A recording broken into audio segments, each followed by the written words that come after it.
brody. Nalingi I Canal Télé. Natala I Canal Télé brody.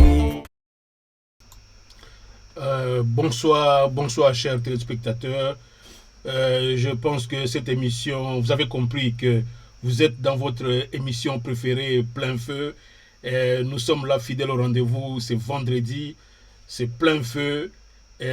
Comme il est un peu d'habitude maintenant, avec le souci que nous avons ici au sein de la rédaction de iCanal Télé, le souci de vulgariser tout ce que nous disons ici, avec mon invité que je vais vous présenter tout à l'heure, nous avons pensé que tout ça l'émission est bilingue, tout le moi français, moi lingala, pour tous à la sûr que banamboka, parce que l'émission tout ça la pour na banamboka, na lingi na présenté déjà bino invité qui est azali sukuto invité te azamona ndaku azamona ndaku bomonié consultant na biso muto ayakawa ko aider biso to comprendre ba fait d'actualité ko côté la biso na muzindo na ba information politique ya mboka na bomonié wana Gabi Kitoko na ngina pesa mbote mingi ndeko Mobundi ya mboka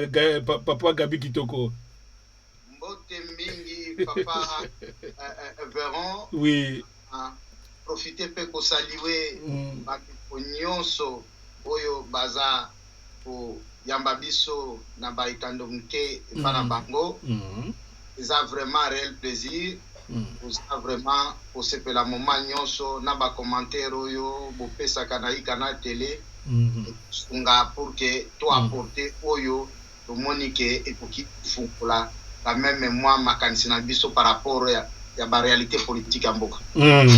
En tout cas lelo yo toye pona yango to titre émission oyo que guerre oyo biso na Rwanda tolobi où allons-nous fachi tozo kende wapi, parce que ma question il y avait un moment kaka na yo awa na plateau to sepela kino esika nazoye ba na émission oyo président de la République era kenaki na Nations Unies osalela ki proposition moko munene olobi po bitumba biso to longa yango contre Rwanda, il faut il faut président à côté sa peuple et yo sepela ki na émission oyo to sala kawabi na sepeli président comprendre président commune esika nango aye à côté peuple à 5 mobilisation générale na peuple na armée à 5 qui peut nini ba recrutement ya sika seulement pour nini comme makasi, mais nalingi comme moi un peu à début et sika to outi wana oloba moi quelque chose avant to démarrer émission, c'est pourquoi mon titre oyo fachi tozo kende wapi, parce que to sepela kawa mais si quoi comme si tozo be soutenir ni tozo kende na ba déclaration ya suka au président Fachi Asali ya lingi guerre te ya zande ya lingi na tonga mboka atonga Afrique et tout ça na lingi très rapidement au seulement commentaire à liboso ya likambo. Merci beaucoup papa Véron. Ouais. En tout cas moi je crois que iCanal Télé rédaction nango est mérité quand même longonya ko ya ko titrer nano. C'est vraiment très important dans le moment oyo. Pourquoi? Parce que quand on a lobby, to saliwaki parce qu'on a trouvé que aucune guerre oyo occupe aux la mener ou bien aucune nation peut se défendre ceux qui kaka ba konzina bangonde bazali bosso. Mais ceux qui ba telemi comme tout moko. Et elle to monaki ata mo konzi Félix Tshisekedi alobi te bandeko to telema to longa na lobi ekomi telema sikoyo mutuno iCanal Télé tuni abi tozo kende wapi sikoyo parce que alembisi biso voilà asetela misaki biso abi alo na botika kaka wana naza sukuna te to telema ouais to ke wapi voilà ke botika biso donc na croiser le chemin. Non. Fati atiki biso na croiser le chemin maintenant. Parce que au lieu à que nous jusqu'à déterminer ça, au moment où mboka na biso eza toujours agressé, eza toujours na ba occupant. Ati akoki kotika mobilisation na ye na katikati. Il faut tokene jusqu'à ce que l'ennemi atiki mabile na biso. Voilà. Mais lelo, en tout cas, ikana tele aza na réseau ya kotuna tozo kende wapi. Parce que toyebi te wapi, depuis le baki to telema, tozo kende wapi. Voilà. Voilà. Donc, de yango wana, toye lelo poto solo la masolo oyo ana plateau poto to comprendre finalement Mukonzi Mboka azo memabiso wapi. Azo memabiso wapi ndenge to utaki ye moko asa lobaki to tia ba image ya wa muke auto sélectionner tout ça, mais avant to tia ba image wana ya nini ya processus au président Mimi Biso ndenge asalaki lisukuru na ye ya ko mobiliser ndenge akendaki na kitona komona ba soda na biso ya sika ba recrue bana mboka ba jeune bandimi parce que wana eza nini ba jeune bandimi ba pesa ba vina bango pona mboka ezaika ateke yo ba oluka musala soda eza musala te eza makila bandimi ko pesa makila mais sikoyo komine Mukonzi Mboka moka lobi o te tozanda poto tonga mboka biso bitumba te et tout ezala eloko moko ya kobata mana sete nde sika otolobi ke bon avant to kota kuna to koma kuna na banda na réflexion moko ya munene oyo ndeko na biso chaîne ya radio ya Kinshasa ya Top Congo to citer source parce que il faut to loba que eza image na biso te ezali image ya bandeko na biso ya Top Congo bazwa ki privilège ya kosolo na porte parole ya gouvernement ya Mzee Kabila monsieur Didier Mumengi alobaki makambu ya solo penza mais lelo tozuka mwa parti muke ya réflexion moko munene oyo Didier Mumengi apesi bana Congo. C'est pourquoi moni biso peut récupérer yango to tche yango parce que objectif ya Mumengi ya alobaki yango ali bana Congo ba comprendre origine ya source ya guerre oyo tosa nango na Rwanda pays muke mais azozwa courage wana yende azotindika biso na guerre kaka yende azotindika biso na guerre ndito lobaka me pays muke boy comment yende la kolinga guerre boy to baka ba multinational baza derrière ba multinational nzoka nini monsieur Mumengi ayaki ko pesa ba raison profonde que aussi longtemps Rwanda ekozalaka kaka wana ndenge ezali na histoire na bango bakoko na bango barua ya kala bayebisa barwandais ke mboka oyo boza ba envahisseur mutu akoenvahir bino te bino nde bobanda kuchaka trouble kobundisa batu pona kozwa mabele ya batu nde réflexion wana na ngi d'abord toche yango bana mboka ba yoka nde après biso totika mwa muke kokotela mwa muzindo nango nde après tokotia sikoyo président de la république oyo tomoni comme si ayoka ayebi eloko wana bien te mais to anticiper na nute tika ngai avant même na peso parole na tchana no Didier Mumengi nde après oko commenter sur analyse ya muneno Didier Mumengi asali na makambo ya biso na Rwanda ezali très important bandeko bolanda na analyse ya Didier Mumengi. Vous savez, pour comprendre une crise, pour comprendre ce que vous appelez acharnement, il faut toujours revenir à l'histoire. Que nous enseigne l'histoire à ce propos? L'histoire nous enseigne que le Rwanda, dans son noyau primitif, quand ce royaume est né, il s'appelait Gasabo, une petite contrée aux encablures de l'actuel Kigali. Le troisième roi du nouveau royaume du Rwanda, qui s'appelait Gasabo à l'époque. Le troisième roi s'appelait Kigeri I, Nyamuheshera. C'est-à-dire,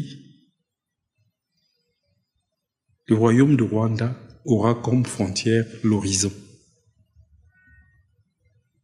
Il a planté un arbre sacré au milieu du village de la Rwanda. C'est dans le district de Kamonyi. Il a planté un arbre qu'il a appelé l'arbre fondateur du royaume du Rwanda. Cet arbre s'appelait Umaganaza Siaro, ce qui veut dire triomphateur sur le pays étranger. À partir de là, un mot d'ordre a été donné à ce nouveau royaume qui naissait. Il faut conquérir des territoires. Nous sommes au XVIe siècle. Retenez bien ce nom, Umagaza Siaro, triomphateur sur le pays étranger. Plusieurs siècles après, il y a un autre roi qui porte le même nom, Kigeri, avec comme autre nom, Kigeri Rwabugiri. C'est le premier roi qui a envahi le Congo. Nous sommes dans les années 1890, alors que le Congo était déjà propriété du roi. Après la conférence de Berlin. Mais l'occupation n'était pas complète et totale. Le roi Kigeri Rwabugiri a envahi l'île d'Idjwi. Et au-delà de l'île d'Idjwi, il a envahi tous les territoires de Bichi, avec une violence incroyable, menée par ces patibulaires militaires qu'on appelait les Incontaniers. Kigeri I, XVIe siècle, Kigeri III, XIXe siècle, avec cette obsession d'élargir les frontières du royaume du Rwanda. Vous savez, ce qui nous arrive, au-delà de la crise du Rwanda, ce qui nous arrive, nos malheurs d'aujourd'hui, nous torturent en vertu de la loi des causes et des effets. Il y a une chaîne causale absolument implacable dans la vie des nations, où ce que vous déplorez aujourd'hui a tissé ces liens dans votre passé. Et si vous voulez faire face avec efficacité à cette crise, il faut redresser l'historicité de ces phénomènes. Croire que le conflit entre le Rwanda et la RDC commence avec Paul Kagame, c'est n'avoir de vue que sur un aspect du problème. Nous devons éviter des regards simplistes sur ce qui nous arrive. Il faut, sur base de la certitude que tout ce qui arrive à une nation est une chaîne causale implacable, où ce qui arrive aujourd'hui est interdépendant et interrelié avec ce qui s'est passé dans l'histoire. C'est comme ça qu'on dégage des résolutions stratégiques salvatrices. Et moi, je lance un appel à l'intelligentsia congolaise de marquer un stop collectif, pour qu'on arrête de faire la politique sur des schémas simplistes, sur des schémas opportunistes. Pensons à tout ce que d'autres pays ont mis en place comme industrie de l'intelligence pour résoudre leurs problèmes. Croire que cette crise commence aujourd'hui, je vous ai parlé de Kigeri I, XVIe siècle, Kigeri III, 19e siècle, avec cette obsession d'envahir. Si on n'a pas compris les motivations de ce roi-là, de l'époque, on n'aura jamais de solutions efficaces contre ce qui nous arrive. Et lorsque le plus petit pays de la sous-région attaque de manière récurrente les plus grands pays de la sous-région, il est peut-être bon qu'on jette un regard sur nous-mêmes. Quelles sont les faiblesses internes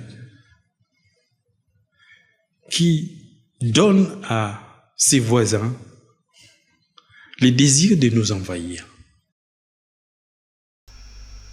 Voilà. J'espère que au landi nangai nini élément oyo ya Didier Mumengi ndenge asali appel na intelligence ya congolaise pour ba faire appel na mayele na bango na biso ba congolais pour likambo oyo na Rwanda po esuka il faut okota na muzindo c'est que elingi batu ya mayele baya baktia mitu na bango pour bazolango solution avant de côté à profondeur réaction les anini d'abord après koyoka mwana mboka oyo ancien ministre ya Mzee Kabila porte-parole ya gouvernement nae réflexion oyo ya pesi et loko nini inspiré yo d'abord d'emblée comme ça. En tout cas papa Véron oyoka ministre Mumengi n'a l'impression c'était Naza chrétien. Je me dis que les alliés apôtres, ne Aza siko pour expliquer après expérience naïe parce que les apôtres autre benga prédication bango ba refléter quand expérience na bango. Voilà, d'ailleurs le mot apôtre veut dire seulement celui les témoins celui qui était avec les Seigneurs. Oh, OK. Donc baza koloba et ça n'a pas de critique, ça pour refléter la réalité auprès du Seigneur. Alors, il y a des Mumengi, Zaneti, Mutumoko, Azali, or, pas congolais, si quoi, Aza, si quoi, qu'on passe le message. Et j'ai aimé aussi le calme, et qu'on accompagne.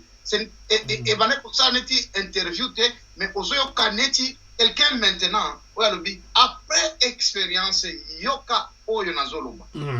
Je me dis, dans d'autres dimensions, je sais que c'est un journaliste, historien aussi de formation, mais c'est comme si c'est quelqu'un, un spécialiste des services de sécurité ou de renseignement. Parce que Azopé, ça s'écrit à comment un État, il faut la bâtir. Donc, Atikali comme un patriarche, j'aime Oyo Azolo Bandino, comment vous, Oyo lobby, beaucoup ça la pour que vous restiez. S'il y a eu par effet à passer, pour considérer en comment est cause à révision les lots. Ce qui est bon, est-ce que beaucoup sont en bon réfléchir? On a dit à peine l'intelligence congolaise. Et beaucoup de fait au hasard. Et il a dit que tout ceci qu'on soit politique à la légère. Que ça moi le mot boye na obeta bango boye na obeta bango boye tout non que na ça semblant na ça on a mobilisé peuple na mobilisé armée mais après en réalité te ngana ningi na guerre te ngana ningi développement c'est que oyebité le kozoloba exactement de na oyo ngana accompagne na discours ya ministre Mumengi ministre ya Mzee Kabila. C'est-à-dire Azoro Babike non stop. Sinon état oyo petit pays wana akozalaka toujours à tout moment envahir mboka na biso parce que aza déjà na makila oyo aza inokile ya ko envahir parce que des arbres va planter arbre bon ko envahir voilà. Donc, il y a un envahisseur du sang. Alors, il faudra un envahisseur du sang pour que le mieux comment on anéantir envahisseur. Mais ce que j'ai dit,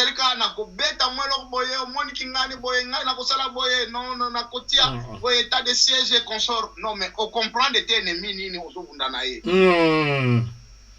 nazo profiter wana quand même côté oyo eza positif ya mutu même soki na ebele na no déplorer na maréchal Mobutu, mais faut reconnaître d'après ce banoisa Mobutu même soki yokaka donc un citoyen simple boye olbi ke nono okuta naye avant na Mobutu akolinga ayeba donc parcours na yo ça ayeba background balbaka na anglais donc information te concernant koko na yo nini il doit étudier avant de te recevoir.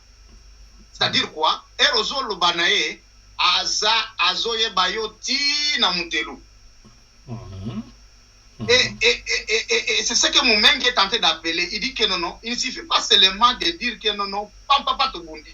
Mais yeba nano mutu oyo aza koya ko envoyer. Je crois qu'en disant cela, azoa qui même les sons na temps ya régime na bango ya musée oyo à mon avis que toi taka tozo bunda mutu oyo, mais est-ce que tu es bien réellement? Comme un historien, il a pris le temps. Parler même avec le mot Kinyarwanda là, Ozola qui ça directement, que non, arbre envahisseur, c'est-à-dire qu'il a pris le temps d'étudier. Parce que c'est dit non.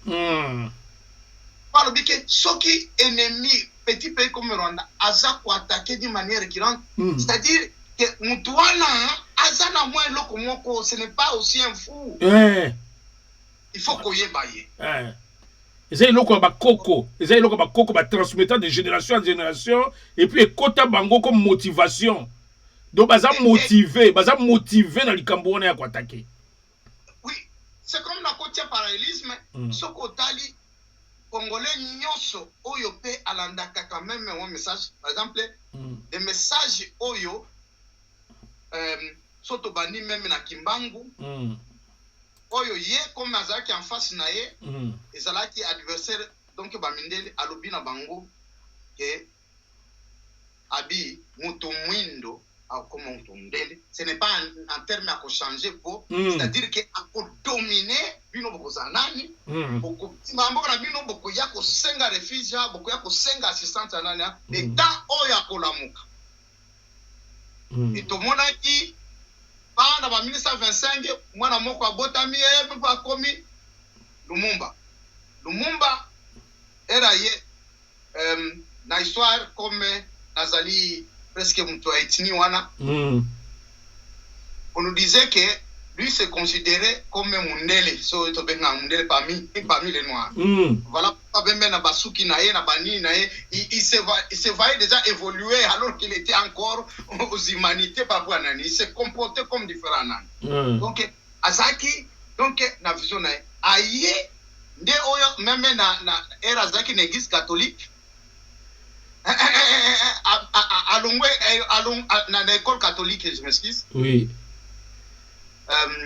Oyo bantu bango na makambo ya église albite na mon église makambo bazo lomba o bazo prêcher ce n'est pas bazo pratiquer albi allez claquer ba mission nde ba yeko ni ba yeke no na akraka kabino na parce que bazo lomba makambo bazo pratiquer te on t'es pas d'accord ara fi alobi na mission nini alobi que non je sais qu'un jour les Congolais vont se débarrasser de l'ennemi Wango. Il y a intérieur comme extérieur. C'est-à-dire que bateau légué.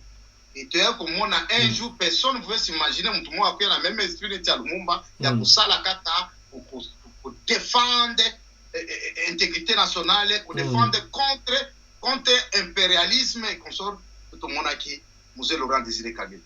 Alors, les lots ont mengi azome mabiso, sur une idée naïe à Kourubabi que non, total là.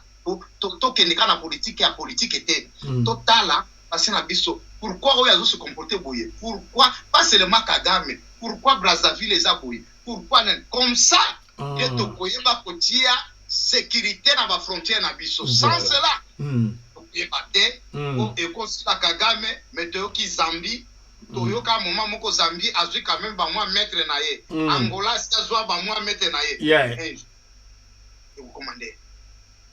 Donc, des ministre Moumengi a lobby que la situation est la biso et l'on a dit bosso oyo il faut tout ça comme nation ezali batu ya mayelo ya Congo assez intelligence ya Congo biso bino ba consultant biso ba journaliste ba tu ya mayele ya Congo to sala nini un frère total likambo oyo abi likambo oyo ezali ya pamba te ezali makambo ya ozango likolo te ba pour parler kaka ya diplomatie o ezali même pas problème ya diplomatie te ezali d'abord réflexion interne na niveau ya mboka que comme bana mboka bo réfléchir que pona nini pays ya mukeo ya zozo courage déjà la dimension on a courage ya ko luka ko envahir un grand pays et puis tout le monde a même dans ba discours ya Kagame elle a réagi saka ote ngai na ko kende ko sala guerre kuna ipa na bango tela courage wana comme tout na courage o Kagame azwaka wana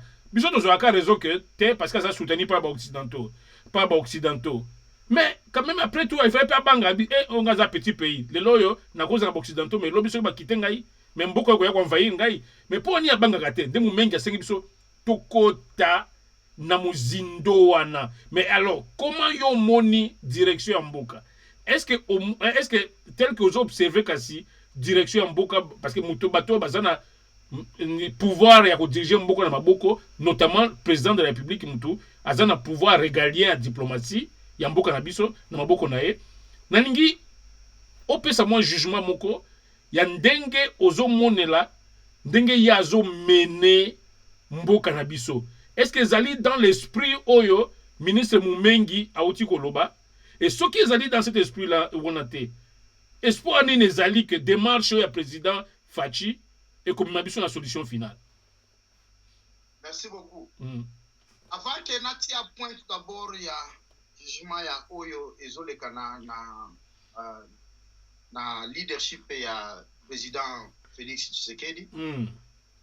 Peut-être na lingina na silisa moi nani oyo ministre Mumengi abande koloba parce que les gens n'ont jamais compris que na esprit belliqueux wana ya Ikeri Tshisekedi oyo le roi ya 19e siècle ya Rwanda ya ko envahir banani wana il faudrait que ba Congolais baye ba peut-être biso mungena ngai na zwape opportunité ya ko apprendre wana azalaki bati abomaki na basi oui basi baganya guerre wana oui mais biso na histoire oui donc que peu importe esprit na bango ya banvaise bakokutana pe bakokutana parce que tosi toganyaka bango. Oh, très bien. C'est que histoire na biso ezopesa biso ba repère moko pe positif. C'est-à-dire dans na rela na bango ya koninga ko envahir biso mais biso to sula bango pe ke biso za peuple ya makasi. Voilà. Continue. Yango no mona ka basi soko zoyoka na est soki bolobi kaka ezalaka ya banani te ezalaka ya koloba ya bautu te ezalaka moi conflit wana avec Batusi parce que ezalaki roi Tutsi roi Rwandais Tutsi et basi à tout moment soki bayoka Tutsi anani nde baisaki non oyo sabiso nyonso pa Mutusi kuna naye. Donc bashi batu ya tribu ya bashi pa na biso balinga osentir Tutsi te parce que basi babunda bitumba avant balonga batuti balonga batusi bayebi ke bato wana bazaka na idée na bango ya makila oyo ministre Mumengi aye ko révéler biso ya ba-envahisseur na bano bate ya ba-envahisseur wana alors bike no ba wana bazaka pe na makila ba-envahisseur biso pe to acceptaka te mutu a marché na makolo na biso. Alors donc Congolais il faut comprendre directement que eza sikoyo. Moi, je crois très bien que M. Mumengi, au-delà, il y a Oyo, avant de Koloba, sur le plan de la forme, il y a beaucoup plus sur le plan spirituel. Il est tenté d'appeler. Il dit que c'est une guerre, parce que banana no na molimo, c'est-à-dire na esprit. Batusi, c'est-à-dire Kagame azoya na descendance pour que toujours à venger. Alors voilà pourquoi basi y compris aussi bafulero et consort là les gens oyo bayebango soki bayoki kaka balobi mutu mosusu mais pas tout ce soki aye nango donc guerre wana ezana c'est-à-dire c'est aussi au niveau spirituel. Voilà. Alors on ne peut pas mener ou bien qu'on défende mboka na biso sans que to tia sur pied base wana base ba wapi makambo e banda eloko nini bato banani. Alors ana na revenir na mutuno oyo tunaki soki tali système oyo régime actuel pouvoir ya Faci ezomema bazolanda badonné on a te. Et là, je dois avouer, même du temps de Mobutu était expert de ça. Mobutu, même ceux qui azo bundanani, ngai, na assistant na zalaki na Tanzanie, na Kigoma, wana à part guerre ya nani ya Moba 1. Mais il y avait un peu d'attacation pour ya kolobake non Tanzanie, na ekoyeba après. Nazaki, je crois, na troisième des humanités, que ça a un peu comploté ce qui n'a pas rebelle. Mobutu a tinda ba mag britannique parce que yenda zaki nango na Afrique mobimba et que na Tanzanie et yaki kaka po ya ko bangisa bango tout le monde ba kima ki ba bike non Congo na Zaire ba l'époque Zaire ya envahir bon anu benga même biso ba baro benga Zaire ati ba benga usaki Zaire envahir biso na le na banga bikero akubo mo biso azo ko le Zaire ça c'est à mes propres yeux qui m'a qui policier nani akosaka na mu quoi na yeko yeba ezalaki zukande avertissement après comprendre Mobutu atindaki R musée abanolinga akende lisusu asala baba moi trouble na ye na moba tout ça kanana mbala moko Nyerere abenda bikedo zonga boy naza prêt à affronter Mobutu te Mobutu abanokende na source et loko na yiki koyeba nini parce que au travers papa Honoré Ngwanda era azo expliquer o ya lobike non to kenda to sala boyalo to ngabi eloko wana zaki na banoye bate to na banda ki mwana na Tanzania bike non esikoyo Mobutu ase boye biso to za na kati ya mboko est-ce que bakubu mabiso te que président Bambo attaqué tout le monde en Tanzanie na comment bazaki banga bike non Mobutu ngasi sabiso donc guerre nyonso ezalaka tout d'abord na sur le plan il y a renseignement, il y a sécurité. Oui. Donc, awa président, to monaki na nenga zo me masiko makambu. Moma moko ala kisa kibiso ke non nga naza na côté ya diplomatie, nde naza ko négocier. Bon. To ye ko avouer bien que to mano critiquer que non diplomatie nyonso pour que réussir parce que ça rapport de force, il faut ba mona pe que yo paye vous à côté le sinon ba ko mona la okaka parce ba moni que vous a faible. Oui. Et comme on a que le président a télémissi, pas pour voler à l'obliquer non, en tout cas, il est bien. Mais à la grande surprise, tout le monde que le président a dit qu'il biso, donc, na balabala. Tous les papi, tous les kendi. Ah, c'est vite. Nazolinga, tout le monde a biso, nazolinga bitumbate. Mais est-ce que wana a stoppé esprit envahisseur? Parce que azali wana et puis azali na kata mabele na yo. Voilà. Yo lingi bitumbate et pendant que yonde muto o provoquer guerre te ba muto aye à côté li na mboka na yo jusqu'o yo ebise ke ngali nga bitumbate. C'est ka fanda wana. Non seulement à côté li yo aza wana azokende. Peut-être il faut ya kokoma la capitale na yondo ko que non. Voilà. Mais c'est ça analyse et mon ami que non seulement président à comprendre des banjete ou à zo comprendre mais ils en est loko o ils ont ça là que à koki ko agiter comme azo et loko moko bo ils ont bloqué.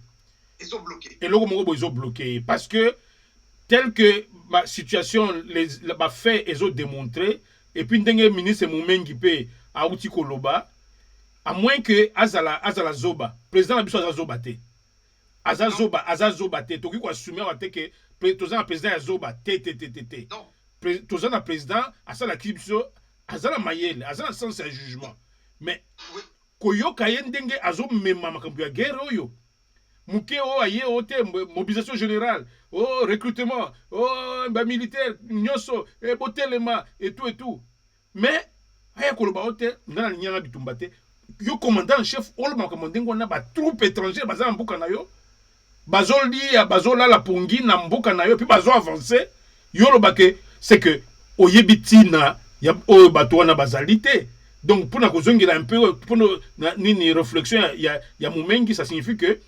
réflexion on a il fallait nini ministre Mumengi azala franc alors que nazo adresser réflexion na président de la République actuelle que ce qu'on lingyo bundi salikambo bien yoka histoire ya mboka soki yo yeba kite tala histoire na bango olinga oboya te bakobundisa yo parce que eza na kati ya makila na bango.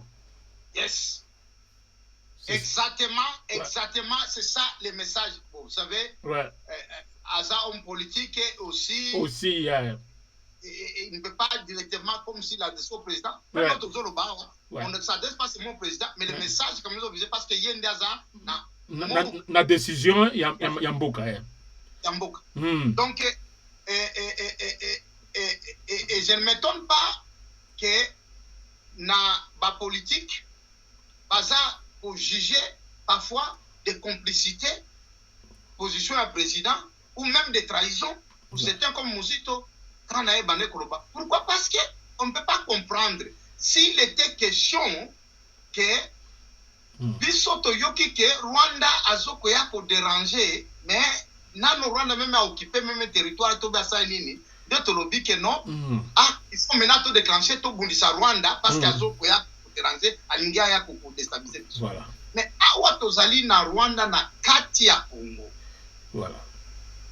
Ete na esa Congo eza libanda ya Congo basi ba côté libiso puis bazo boma non seulement ba côté tout bossa respect na teke ba congolais ba ndeko na biso bazo kufa chaque jour bana o bafana akuna batanga yesu ba classe te ba déplacer puis bazo fana na ba condition nini kaka boye ba ola la boye malili ya butu yo mo bi climat ya Goma de ba climat est kuna ezaka neti ya poto malili wana bato bazola lango libanda parce que bazo kima bitumba. Alors situation yo lo tenga na ko bunda te siko olingi nini.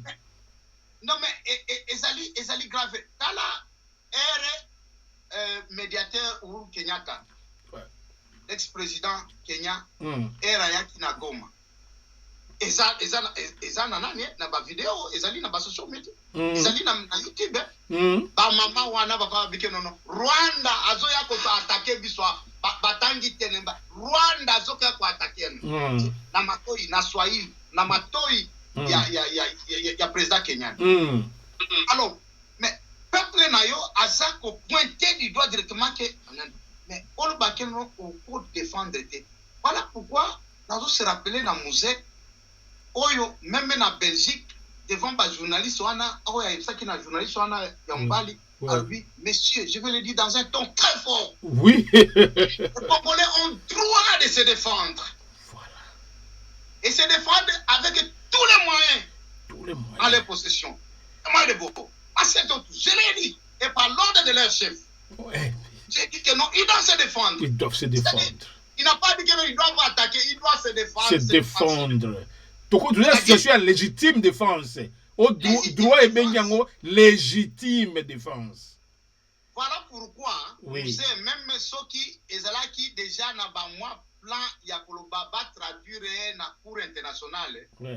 Voilà pourquoi ils ont trouvé que ce qui est national pour réussir parce qu'on n'a pas le droit de les traduire. Et le roi, ça les a normal. Il était agressé. Alors, vous voulez que je vous dise en quelle langue dans le discours? Il dit ces gens-là sont venus, tuer et consort. Alors nous devons les laisser comme ça. Voilà. Nous devons défendre notre territoire. Donc, Azalaki, malgré na kanda, azalaki toujours na légalité. La légalité na ye. Quand il est agressé, Il faut se défendre. Il y a le droit de défense, c'est légitime défense. Nde sika ozosala la différence entre Mzee Laurent Désiré Kabila na approche ya guerre oyo ya Rwanda na président ya biso Faci sikoyo. Nde différence ya approche yango wana. Ya lobaki celui qui nous attaque, on réagit. Nde olobaka pe na émission moko oyo lekaki awa ke nini obi moko ya Brazzaville kweyaka pe na biso. Bala moko ezaki réaction d'abord. Réaction d'abord. Asengaki ni armée na ye botinda pe ya biso. Nde après et comme ba négociation. Et puis moko akoya ki ça tombe ici, ça tombe là-bas. Voilà. Donc pas de négociation. Pourquoi? Parce que il est sous serment de défendre l'intégrité. De défendre les Congolais et c'est bien. Oui, garant. Tu dois comprendre que serment wana ezo pesé mingi. Mais c'est-à-dire même devant Dieu, un Congolais a raison devant Fatigué, tu dois me défendre. Tu dois me défendre. Parce que au prêta serment. Oh, je crois. Voilà. Alors, ce n'est pas un esprit belliqueux. Ils allaient juste parce que ils ont la prérogative à chef de l'État. Oui. Ndio moni na ba État oyo neti ba États-Unis, ba Grande-Bretagne, même mutu moko na kati ya prison, on va tout faire. S'il faut même mbongo ebele ba futa ta ba rançon, ba ko futa ba million ka po moko wana ya ba Britannique abima. Ezali aussi l'honneur d'Amboka wana. Oyo na moni neti Kadhafi avant kufa na nani ya Lokebi a jouati a pesa ba millions à compenser si c'est à mutu moko ya zaki awa na Edinburgh. Afunga nani. Alors que bana abumisa bato ebele mais afuta ba mbongo po bozongi ça y est, bozongi c'est na mboka na ye.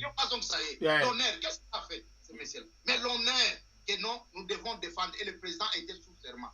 Donc il faut comprendre Banjé Zebele. Awa sokotali même ministre Mumengi nenga zo présenté na ndenge a fait biso historique. Ya bade roi wana o bazaki na même combo ya 16e siècle na 19e siècle. Okomona musée bien que y a fait ça biso historique on a été à lobby que dans tout ça vous savez que c'est donc le projet hégémonique de l'empire Imatusi. Ouais. De nous a présenté, vous savez que Bazana moi bit na bango Imatusi. Nous ne nous a pas offert comme Mumenga est couvrir biso. Donc Mumenga ici va funga biso que non ezalaka déjà batia donc zete moko ba planta et on zete na esprit. Zete on est spirituel, c'est donc c'est une présence que Rwandais ne sera moins en zete on a bisoza to bunda to conquérir. Donc, ezali esprit. Alors, nous devons prendre au sérieux que, moi, négociation politique et consorts. Non, ils sont distraits. Ils sont distraits, Bisso. Bisso, nous avons en face la réalité que Kagame nous attaque, nous, on le boude, on va le bouter dehors. Nous devons faire tout pour nous sacrifier, il y a que bouter dehors. Si on ne peut pas le faire, on a que bouter dehors, à ça déjà en bokanayo, on a développer un peu. Est-ce que qu'il y a une contradiction? Comment tu peux développer un pays pendant que tu es attaqué de part et d'autre? Développement au Bandela Wapi. Non, et ça dans le sens, je sais que peut-être le président va continuer, il s'est dit que non, guerre est bien. Alors, non, communication en a, est vraiment clarté. Oui, je sais très bien, ça il faut le reconnaître. Je réalise que le président a un problème, il y a moment nyonso ninga communiquer bien que ba défend toujours avant le banandengo na te pour le baka même la nenge mboko yeso kufa nango kala. Voilà. Des ministres Mumenga lobi toi aborder comme mboka de façon légère avec la légèreté yo lo bela mboka non le pouvoir de la parole yo za prédicateur la parole. Au début que maloba ils ont force derrière.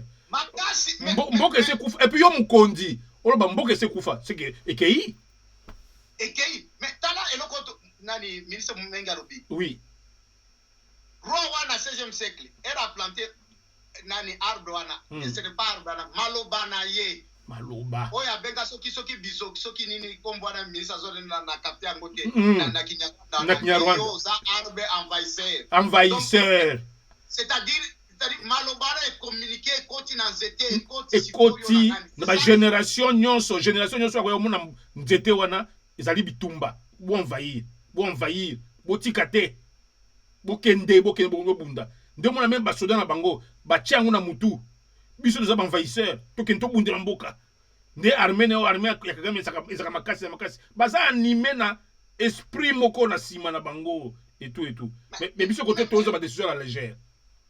Face à parole wana oyo roi wana ya 16e siècle aloba et ça continue c'est notre zone ba même biso na Congo ba lo mususu tozalaka déjà victime ya maloba comme même Fachi ndenga za wana comme azali mukonzeze élevé na bi bazoloba parole ya roi ezali loi c'est-à-dire que Fachi tozana royaume té mais il est comme le roi parce que tozana royaume té c'est le président c'est le président c'est le numéro 1 et comme une loi et kotika la wana Congo e kufa nango kala comment un chef peut parler comme ça même oya koloba bike non bon peut-être parce que je ne suis pas préoccupé non mais yo to loba bike non on nous agresse alors le président peut-être toi maintenant vous allez prudent la communication parce que communication à président voilà azali sous-souté ce qui secrétaire il y a IDP so azalaki il y a relation internationale il y a relation internationale ayebi kolobana ndenge na ye mais un président azalaka lent pour ya koloba pourquoi parce que voilà atala ba tendance nyonso parce que message wana ezolakisa directement que eza business na été bakambwana ya guerre ye azo viser mais comment yo projet na yo ya développement et réussir pendant que l'envahisseur azako déstabiliser on akati voilà alors poto côté mozindo siko na aspect ya ba décision ya président na aspect wana ya présence ya ba Rwandais na mboka na biso to natia nanu moi ba propos ya président yemoko tout monde na sika makambo yemoko président congolais Félix Tshisekedi Tshilombo aloba yemoko a reconnaître okoyoka ye botokoyoka ye sikoyo que ezali ba visée hégémonique na tchemo extrait ya mon discours nous solo ba que non réseau sala ezali recherche ba minerais na visée hégémonique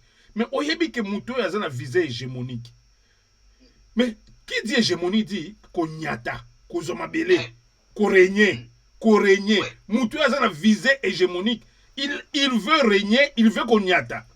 Alors, face à Moutouandé, on a dit, yo ele ba diplomatie, ba rencontre à gauche, à droite, ou bien, on la déclaration, à outu, la kuna na Comore, kuna, non, bisut nga lingi guerre, oyeba, tokoyeba, rezo banda, oyebite mkoleko suka, et tout. Mais, premier ali, ya mkoleko banda te, suka. Il faut banda, et puis objectif, ya banda, les années, pour bimisa Moutoua, na mboka na yo. Mais il y a que non, tout ça, Nesika botika nanu, toyo kayemoko, que apparemment, il reconnaît certains faits, il y a hégémonie imatuti. Président Ebiango, c'est pas tout le baki, président Psoza Zobate, Ayebi, à reconnaître que ça recherche ba minerais, hégémonie imatuti, et puis Ayebi, à un rapport à la sécurité que, Bazali, Namboka Nabiso, et puis baza d'ici là baza na porte à Goma pendant que tu toloba les M23 na ba force rwandaise baza na porte à Goma batu balingi bazwa ville na o munene bongo donc nord Kivu mobimba nge koma ya Rwanda yo sa déclaration na lingi guerre te ave wana ya faiblesse wana tikila ngai na yo kisaba na Congo biso nyonso tolanda yango et puis après to zonga na plateau pour to commenter to ba motivation profonde oyo ezotinda président Fachi akoma na niveau ba déclaration wana ezali te ba alliance moko boya signa ba pacte moko boya ya signa na kolinga to kota na mozindo wana parce que il faut to linga to percer mystère to comprendre pourquoi président Fachi azolinga bundisa Rwanda te eloko nini ezokangaye basinga wana euti wapi. En tout cas na permission na yo tikanga na to sanga ba image et puis to zonga na plateau. Congolaises, Congolais, mes très chers compatriotes,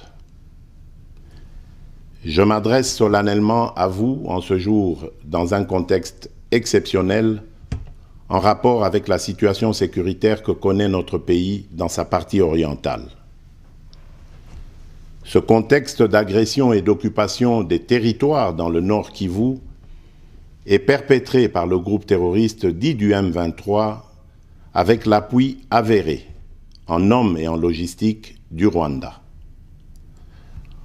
Au moment où je fais cette adresse, nos agresseurs occupent certaines localités dans le territoire de Rutshuru, occasionnant ainsi un drame humanitaire avec plus de 200 000 compatriotes forcés de fuir les affres terroristes dans les zones de combat. Ils se retrouvent en dehors de chez eux, sans logis, sans nourriture et sans soins. Des instructions précises ont été données au gouvernement pour leur rassemblement et leur prise en charge. Au-delà de ces efforts, j'en appelle à un élan général de solidarité pour alléger leur fardeau.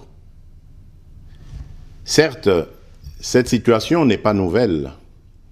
En effet, depuis plusieurs décennies, des groupes armés nationaux et étrangers écument l'est de notre pays en y commettant des atrocités innombrables sur fond d'exploitation illégale de nos ressources naturelles. C'est ainsi qu'à l'occasion de mon avènement, j'avais été amené à prendre l'engagement devant la nation de rétablir au cours de mon mandat la paix et la sécurité là où elles sont compromises et de les consolider là où elles existent. Pour faire face à cette situation, deux options s'offraient à nous, la diplomatie ou la guerre.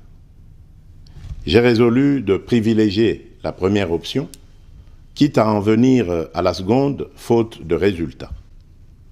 L'option diplomatique a donc été mise en œuvre. C'est ici l'occasion pour nous de rappeler que notre attachement à la recherche de la paix par des voies pacifiques n'est aucunement un signe de faiblesse, moins encore un aveu d'une incapacité de notre pays à s'inscrire dans une logique de guerre totale contre tous ceux qui continuent à abuser de notre patience, mais plutôt une expression de notre culture de paix et de notre identité légendaire de peuple hospitalier. Mes chers compatriotes, comme vous pouvez le constater, malgré notre investissement et les efforts fournis dans cette optique, la paix et la sécurité ne sont pas au rendez-vous.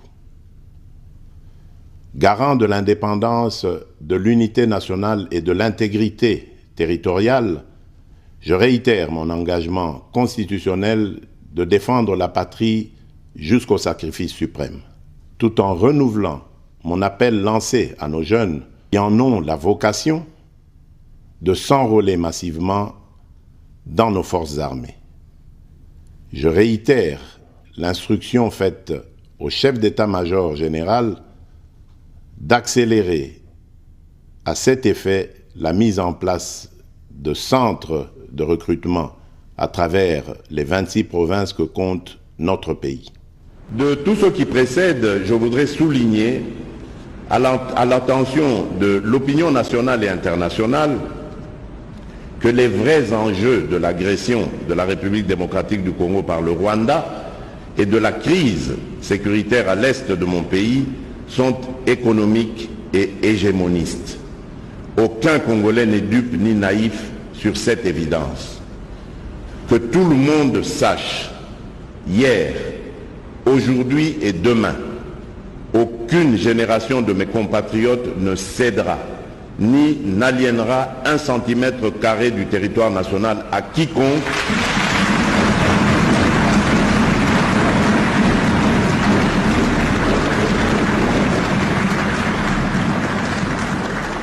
Je disais donc qu'aucune génération de mes compatriotes ne cédera ni n'aliénera un centimètre carré du territoire national à quiconque pour y établir une colonie de peuplement ou d'exploitation.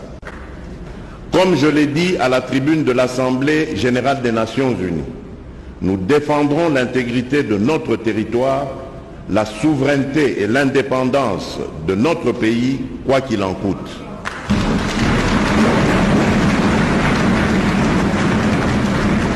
Alignés, en treillis et le crâne fraîchement rasé, ils sont plus de 10 000 jeunes Congolais à s'être portés volontaires.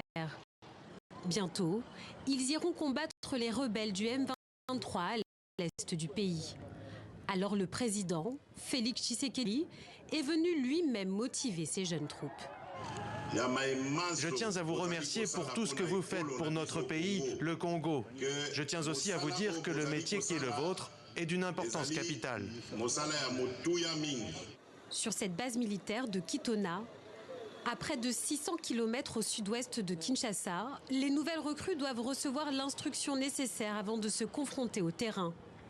La tâche sera difficile, car les membres du M23 sont très mobiles. Défendre le territoire congolais, quel qu'en soit le prix à payer, c'est la feuille de route donnée par Félix Tshisekedi. Votre devise. Dans son discours, le chef de l'État pointe aussi du doigt le rôle supposé des forces étrangères dans la résurgence du M23. Kinshasa accuse Kigali d'être un soutien du mouvement rebelle. Je préfère vous montrer par des actes comment notre armée va gagner en valeur et va reprendre sa réputation d'antan pour faire trembler tous nos ennemis et tous ceux qui tenteront désormais de nous attaquer. Alors pour permettre à l'armée de monter en puissance, ses finances vont être doublées.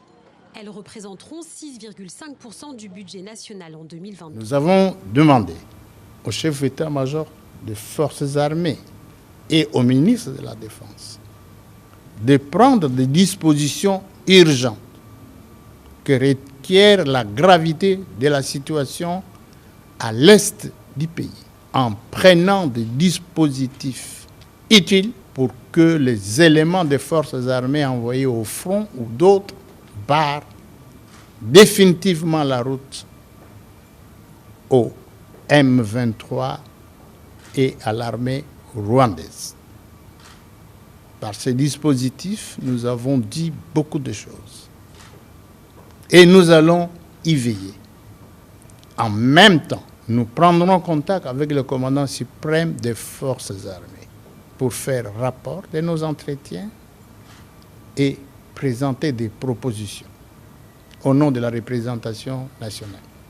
Cependant, s'agissant des forces régionales qui se trouvent à Goma, nous, au nom de la représentation nationale,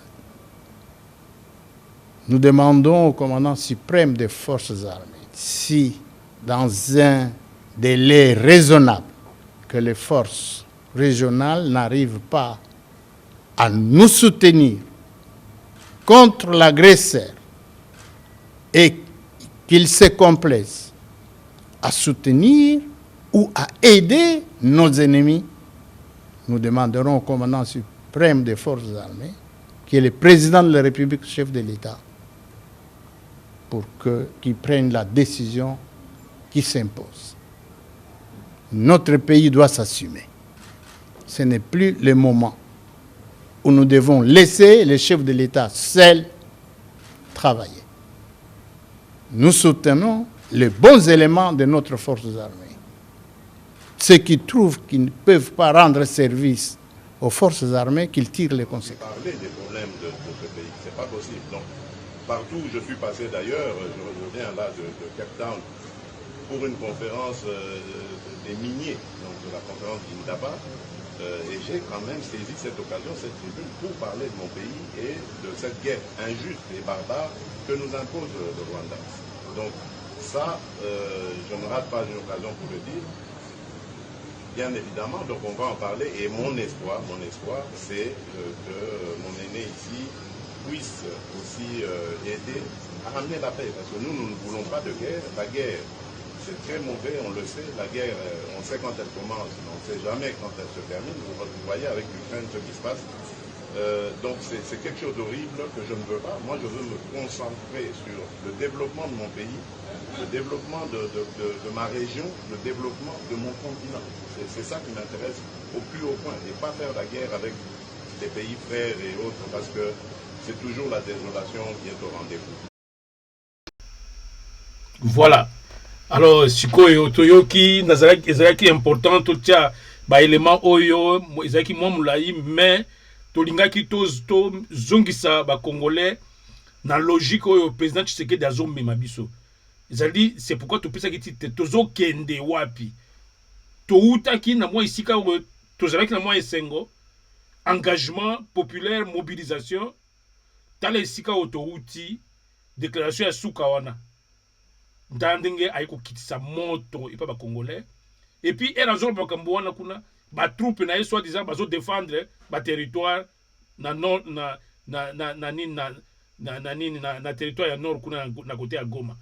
Alors comment biso tozali a poto réfléchir to aider bandiko na biso ba comprendre leitmotiv et loko nini yango oyo raison nini zo pousse président de la République à kota na logique il y a conciliation, il y a faiblesse, il y a ko humilier mboka na biso, parce que aveu ya président mobimba mboka ko ba tolingi guerre te balobaka ta ezande intention ya pays ya ko attaquer, et pays mobimba c'est du courage ya attaquer bino e fandi na mboka na bino nde yo zo lo tolingi guerre te woneza aveu ya faiblesse moko ya niveau ya likolo.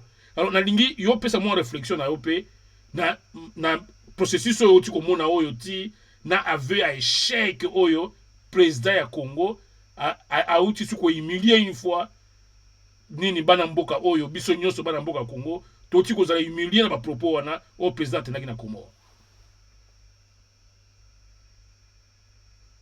Oui, merci Papa Véron. Oui. Na lundi encore pour ya réfléchir mémoire ko yoka différents discours pour le président, même le président du Parlement. Moi,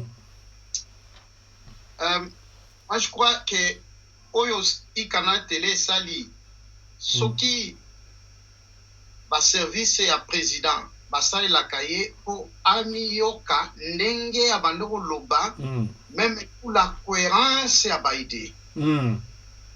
A démontré clairement qu'elle a privilégié qui diplomatie, mais diplomatie est la qui limite.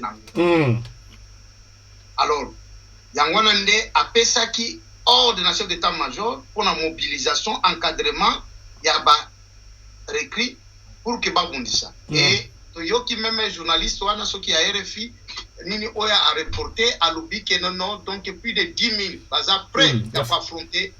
Il y a France 24. Congo va se benga M23 et pas Rwanda l'agressé. Rwanda. Alors que le président a dit que non, boye baké, beaucoup n'a été toza, donc prêt pour gagner Bitumba, à rassurer. À rassurer. Que tu peux gagner Bitumba, oyo. Voilà. Et après, na oeza na mawa mingi, président, aisi ba sikoyo na langage no ya koloba ke non tolingi Bitumba te. C'est que batona c'est que non boza après vous affronter oyo même président parlement lobi ke donc toyemi si président ba rappeler si le ba rappeler ba moni to ke na direction mabe mboso ne la ndi wana nanga moti mboso za ka poli ala kisi na ke to ke ndila mabe président au moins te roba. Alors que yemo kopé na discours na ye a se rappeler na ba prérogative constitutionnelle que donc il faut défendre Mboka. Mais à un moment tu dis que non, maintenant na sengi même na ndenge to même abane ko insinuer que amemi président comment que ni Lutunaye a s'impliquer pour la paix. C'est-à-dire que le président trace un chemin ya koba nazo senga négociation pour que na paix na s'occuper nanga. C'est ça la conclusion. Akomo ko luka ba médiateur, akomo luka ba médiateur. Awa na yoki susu na kila matin na bikeno non. C'est qu'à l'obité voici tokende na fanda na M23 baona loba ba terroriste nini na fana bango baya isusu ba brassage bakota na me congolais alors que sur le baki ke toko défendre mboka mais papa oh yango alors est-ce que alobi nalingi kulutu nanga oyo c'est que azoluka un bon médiateur oya koya afandisa batu nyonso nalingi kimia c'est que alingi négociation fachi comme na logique de négociation mais alors que ce que total tolobi c'est-à-dire plan de négociation ezalaki dès le début dès le début ce n'est pas un moment où c'est que nyonso alobi wana ezaka kosakana bana Congo kosakana kana esprit ya bana Congo mais en réalité azaki déjà na voix na ye ayeba yeki akosuka na négociation mais tolanda yango ande il faut toujours ko marier na biloko yo ministre Mumengi alobaki nalingi na élever comment on a analysé par rapport il y a ba dire aussi à Kagame malgré tout ça nangwa Kagame alobi biso tozali mboka muke po akolakisa toujours que makila na e ezo ganga envahisseur abiso za mboka muke c'est-à-dire na principe na biso tolanda isika moto pelaka moto popelaka toza muke kaka kuna nde tokopelisa yango na Congo. Un type qui vous démontre clairement oyo moko président lobi que non visé na bango hégémonique. Donc oyo Rwanda yete bitumba ekota kaipa na yete. Faut kuna ba planta arbre envahisseur yende faut attaquer yende ko attaquer yende ko envahir yo kokota ipa na yete. Merci na ministre Mumengi vraiment. Ba analyse nyonso wana nde ozomona que ce qui président azongi pe na po ya ba enceinte na biso il va te dire que jamais un Congolais bakoki komatela ye wana bash bakolo babashi pe bazape na culture wana oyo pe ezali par exemple na bato ya Manyema tout a dit que non Manyema kotoke boy c'est-à-dire que jamais na Manyema esclave kozala bako matela ete ça ba esprit. Et voilà. Pour la petite histoire, Toyeba Kate a félicité parce que vous citez quand même auteur Yamuto Anani. Thomas Louaka a rappelé Kibiso déjà na époque coloniale. Ere Babese Bazako Congo. Balma o babana kotala bamboka na Rwanda, Burundi, Tanzanie. Azaki na visé ya koya kokota tanani. Ba Belge avec armée abiso ba Congolais. To beta ba Rwanda na to beta Burundi, to kota na Tanzanie na ye kokota. Parce que na koma place wana donc Maenga, Tabora. Ezali ba kombo Congolais oyo ba pesa na Tanzanie po ya kolekisa nani. Nande place oyo oko ya Kengo abimana mwasi comme donc butin de guerre récupéra ayana ye. OK. Donc maintenant makila ya Congo ezo ganga pe que non bato betaka beta bango depuis ta ya roi ya bashi même na ta ya babelge to betaka beta bango maintenant siko baya kofandela biso. Vraiment. Pour nini bazo profiter de leadership moko ya faible et puis est-ce que tu continues à condamner que leadership ya président abiso ezali faible? Est-ce que to kota na muzindo est-ce que awa ezali problème ya leadership faible ou bien ezali singa moko bwende ekangi président abiso na kingo moya kende musika na Kagame ezali te na lingi nazotia yo mo eloko na munoko na otia supu na munoko po o epesa yo mo guya koloba biso mongo to yebi pouvoir oyo président na biso azwa réflexion na bato ba congolais belé ba komi kozongela yango koloba que est-ce que ba volte face oyo président na biso azo sala vis-à-vis à Rwanda est-ce que ezali makambo oyo loba mite makambo que azo continuer ko devoir Kabila oyo na ngana ngaso ko benga Kabila te parce que Kabila mkolo kombo azali nde fierté ya Congo na préféré na benga ye Kanambe que pouvoir soi-disant Kanambe azwaka apesaka Tshisekedi wana. Et qui dit Kanambe dit Kagame. Donc bayebi que biso batuto pesa au pouvoir. C'est pourquoi moni Kagame. Et ça même Kabila y Kanambe yango bazoka Tshisekedi Fachi na biso na valeur te. Bazoka na valeur te parce que bayebi que i azana loko moko te ko sala biso pouvoir oyo azwa ki on a biso to pesa ki est pour continuer musala na biso na Congo. Mais ya lingi à se faire soi-disant moins populaire devant Batunaye a baluke la biso ou bien ça moi loko boy nde sika ba fungola ka misu ba fungola ne misu azongisima. Donc ça signifie que Fachi jamais Congolais azo conseiller Fachi mutu a komema biso na guerre on a pour faire gagner biso guerre wana ba Congolais belé basi ba komi na point ko loba kena lokuta nengote ko loba l'intervention no que azo mandé biso na nzela ya négociation donc la formule ya Kagame olobini. Donc, vous avez pleinement raison. Les réflexions, elles sont claires. Parce que les gens ont fait déjà, ils ont démontré biso. Tout le banano, même quand il y a Joseph Oyo Kabila, et là, Konini Oyo Toyoka, Dauphin Naye, Emmanuel Chadar, Albanini, nous connaissons les limites. Les limites du président Tshisekedi. Du président Tshisekedi. Bon, les gens peuvent prendre que bon, les gens politiciens et tout ça. Il nous a dit quelle est la limite. Quelle limite?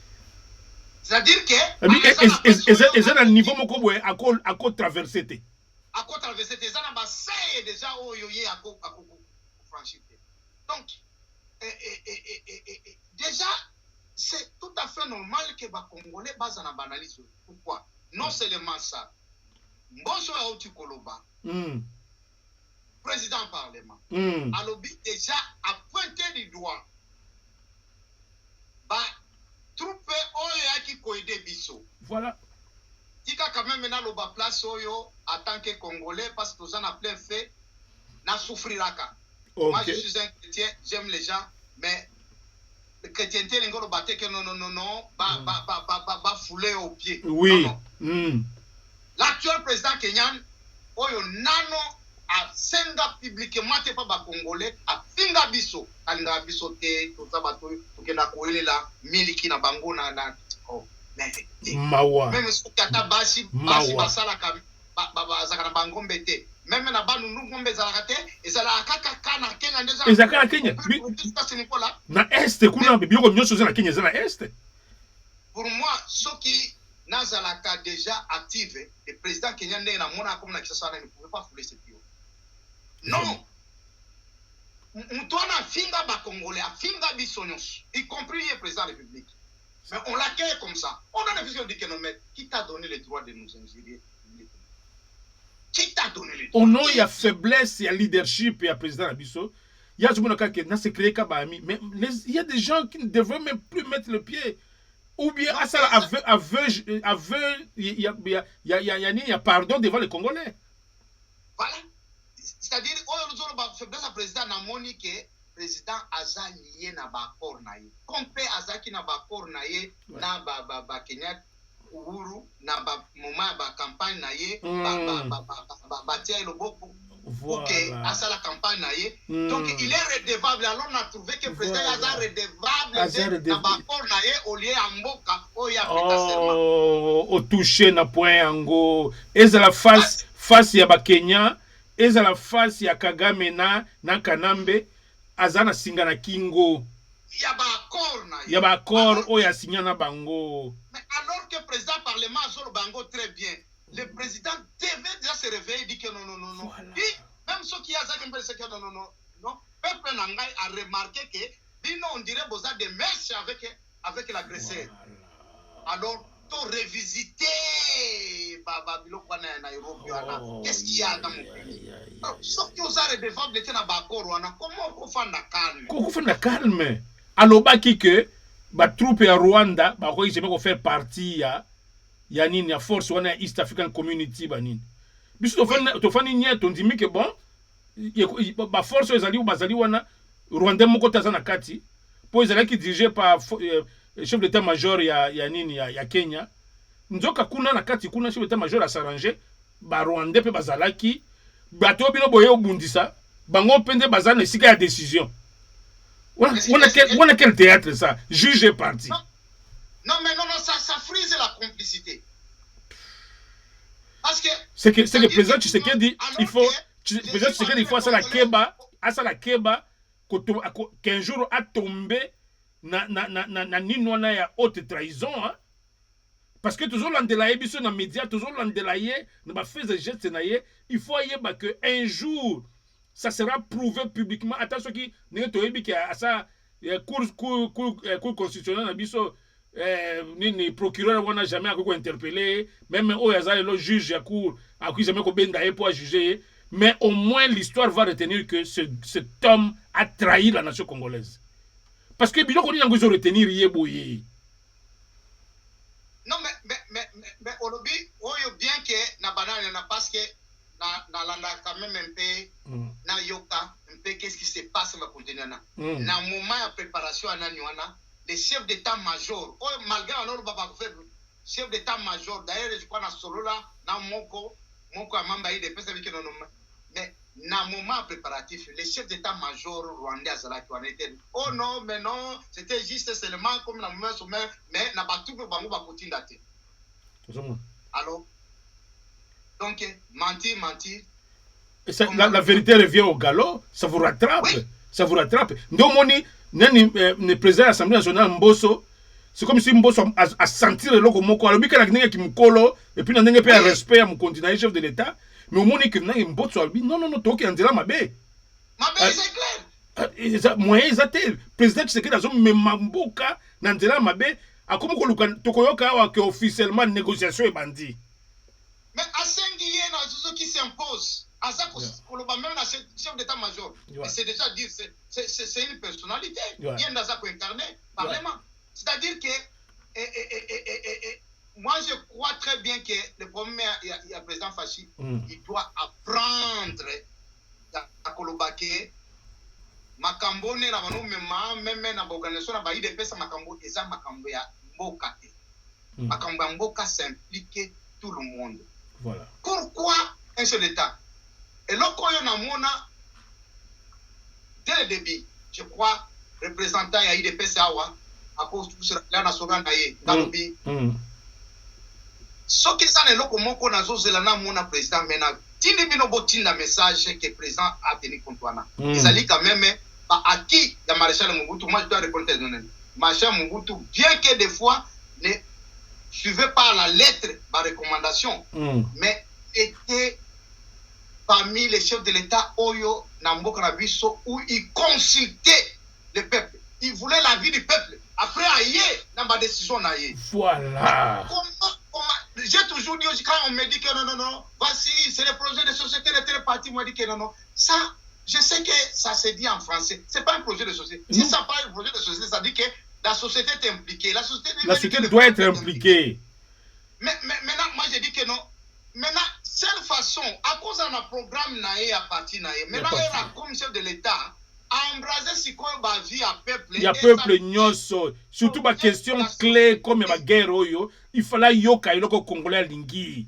Mais il y a zoki mayango. Azo linga même pas te à sa consultation sur première guerre sur azo nini conduite à suivre. Azo linga te to tu ko loba réflexion oyo ba congolais ba komi ko développer de plus en plus que président Tshisekedi tolinga te azana singa na kingo bato ba pesa ki pouvoir bazo kengela ye soki akolinga acha bango na difficulté ko attaquer bango tela ba troupe no bazana front yo zo ke vous déclarer que tolingi guerre te et puis azo ba ya na ngai oyo azape men na ngai oyo a aider biso c'est ko sengi ya comme médiateur to côté la négociation parce que je pouvais même comme avec non atinda la biso ata bibundeli ou bien que atinda que na Comore na ekozwa accord to signer ba accord que ba troupe comorienne bazoya ko soutenir biso na combat en te ya kende ke ya kende kuna koloba makamususu ba ya ko ramene biso ba pe au monde ko bundisa ba pe ba pays frère et ba pays frère Eh. Mais il y a déjà ça pour envahir. Est-ce que alors, donc, il faut comprendre. C'est que on a azali banda ya logique ya ministre Mumengi. Donc cause profonde a tiango pembeni cause profonde. C'est que ya lingi que ba troupe rwandaise bazana est wana bazalaka wana ta bon to zalaka ka et tout mais bako suka pe wana te bango makina na bango ya envahisseur bako kinetina kisangani bako traverser bako na kisasa. Alors oui. C'est pourquoi tu dis mais est-ce que la situation ya guerre en Rwanda, est-ce que le président Tshisekedi c'est le bon président que nous avons? Yo oyebi Mouzé Kabila bien. La situation tozana yango oyo. Quelle serait l'attitude d'un nationaliste, de quelqu'un qui aime ce pays? Yo mutoyebi Mouzé Laurent Désiré Kabila bien, Hollanda est pas à pas. Est-ce qu'un Laurent Désiré Kabila maintenant, dans le contexte d'aujourd'hui, aurait des propos oyo Fachi à soutenir le lot? Absolument pas. Pourquoi? Na ye na ba preuve ya kolakisa ba congolais et l'autre zoloba. Ouais. Et ça juste pour ya koloba oya zanani. Pourquoi? Parce que ce qui président Fachi a lobby que azali lié azali lié il a prouvé sur le contraire. Alobabi que non jusqu'à ce que le Rwanda peut se retirer dans ma belle nangai comme alobaki ba réduit wana que donc je peux continuer à défendre. Voilà que nous sommes capables. Alors Moussé qu'est-ce qu'il disait? Il dit non. Donc parce que et puis na côté comme Moussé n'a quand même combattu Mobutu qui n'était pas pour moi Mobutu n'était pas nationaliste. Lui il était un souverainiste et voilà pourquoi il défendait. Il était en boca pour que pour ya konza. Alors, même Mobutu, prédécesseur Moussoussou, ya nani, ya Fachi, ne ferait pas. Seul Moutoua n'a comme on a qui a cause ça la net, il dit que Fachi au sala, et Zakara Joseph. Pour Bangoso, Moli Momoko. Nous sommes dans une continuité. Il y a Joseph Nakongo. Ah. Mouzé te dira que. Mais non, mais vous voulez, même si on a commandé à ce que non, à ce que non, mais est-ce que au coin de ça, on a Rwanda s'est retiré? Voilà. Comme ça, comme Namboka Naye, Neto Sololi. Ça, c'est ce que vous êtes dit. Il dit que non, oui, je suis prêt à parler avec le Rwanda pour parler avec le Rwanda, mais Azana m'a appelé Naye. Voilà. Inconcevable, il y a Azana m'a appelé Naye. Oui. Oui. Alors, c'est-à-dire que des marchés Oyo, Fachi azomema et ça juste kolakisa autre tu koloba que Fachi ba corps nae ba corps ya salaki comme tous les autres politiciens ils ont ça et tieye monoka ukangama mais toyebi Fachi très bien parce que aza étranger pas na biso toza to un parcours nae quelqu'un directement na taille maréchal il pouvait en public appeler maréchal Mobutu. C'est ce qu'on fout que na cité la mémoire de ba Congolais ba combat de qui je parle. C'est que c'est un fou.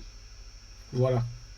Yo fanakali. C'est-à-dire que c'est que Azaki na monoko non il a sa parole dans la poche. Non pas dire Azaki mais tozo mituna nani nde o bibelobi qui t'a ensorcelé. Pourquoi ukanga monoko? Voilà. Il ne suffit pas seulement que non le mal c'est le Rwanda mais pourquoi c'est quoi Rwanda? Il faut agir. Rwanda a même la paix, alors que Rwanda est à Zoko. Alors, ce que nous disons, que nous n'attendons c'est-à-dire que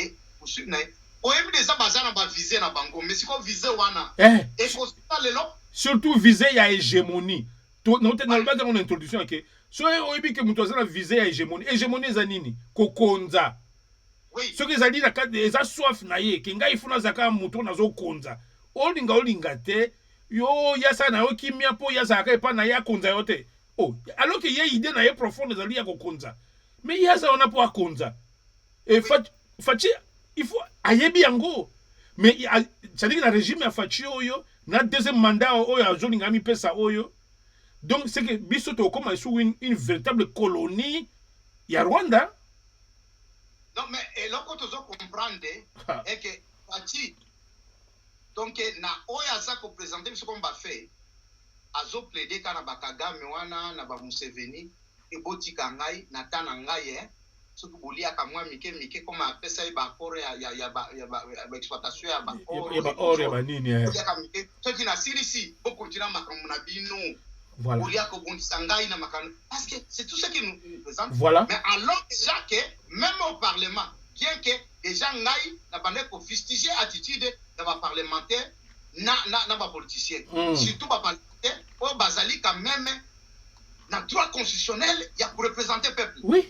Comment mais être quand même qu'on féliciter un sur ne fils que même tard, vaut mieux tard que jamais. Oui, à au 7 ans. Président, exactement à côté de mon côté. Eh, torotia lisu. Torotia lisu. Eh, torotia lisu. Na gestion. Et c'est ce qui fait que j'ai dit aussi, ce n'est même pas l'affaire seulement même des parlementaires, c'est l'affaire du peuple. À ce moment, le président. Pourquoi qu'on était yoka na pesa oyo ekoko za pe mettre toli et pas ya président Félix. Oui, allez-y. Pourquoi na temps oyo akoko ça la même meeting populaire comme atuna batabike nono pepe bolobi to ça la nini na makambo ya agression oyo ayeba besoin ya congolais le no makambo ya Rwanda akoyoka unanimité oyo ko salema to attaquer Rwanda au Congolais goloba.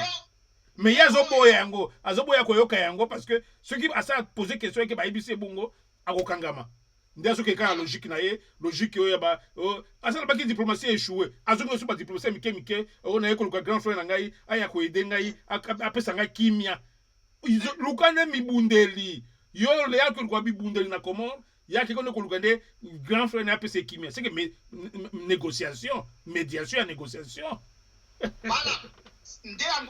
Yo tunaki ngai pona musée. Oui. Musée na tawana ya kokende Comore.